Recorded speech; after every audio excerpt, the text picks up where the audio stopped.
Yeah, Vegas Productions. Marami ang nagtatanong kung sino ba si Beware at kung sino ba yung tinatawag nilang El Cabron. Eto ang tunay na ako at eto ang buhay ko. Tara, samahan niyo ako. Kapito ng Hunyo, isinilang ng inang Silaga ang kanyang anak sa bayan ng Carmona.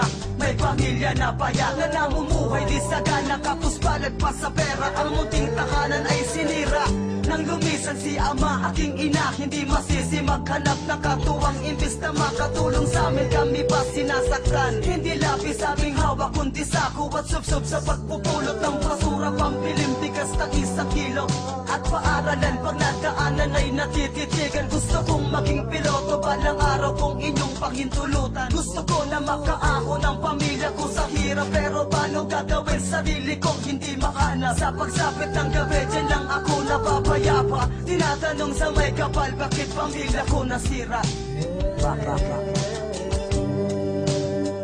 Di ko to gusto, sinadya ba talaga ng kapalan ng aking buhay upang ako'y maging ako?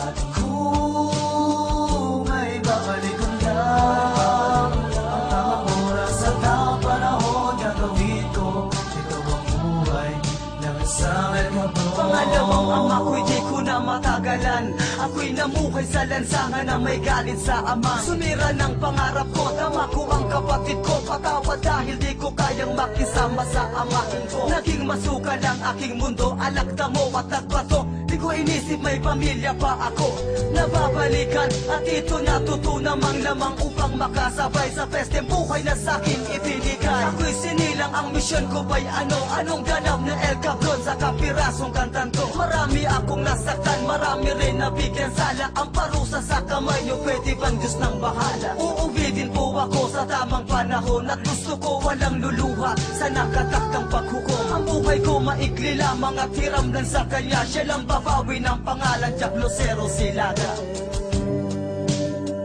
Di ko to gusto, sinadya ba talaga ng kapalan ng aking buhay upang ako'y maging ako? At kung may babalik ko lang ang tamang oras at tamang panahon, gagawin ko ito ang buhay ng isang El Cabron. Wala na akong pinag-iba sa kriminal, iniiwasan, tinutugis at paisalang pisikal. Hindi ito ang buhay na pinapangarap ko, yung manlimos ng respeto na itinapon ko. Pakitanggal nga ang Pasko sa numero ng kalendaryo. Mahirap magpanggap na masaya dahil kalbaryo. 10 taon na ko noon, huling Pasko ko sa inyo. 5 taon, 5 Pasko, ganon din ang dinanas ng dalawang anak ko. Ang motto ko, hindi nyo dadanasin ang aking dinanas. Mukhang malabo ang magbunga ng mangga ang puno ng bayabas. Kasi kayo ay nasangkot sa sala ko at ang aking ama. Patawad dahil sa mundo marami ang walang kwentang ama. Sinuko ba ng langit upang sa'kin ipadalas ang impyerno nasa lupa? Sana sa langit, bigyan mo ko na laban na parehas.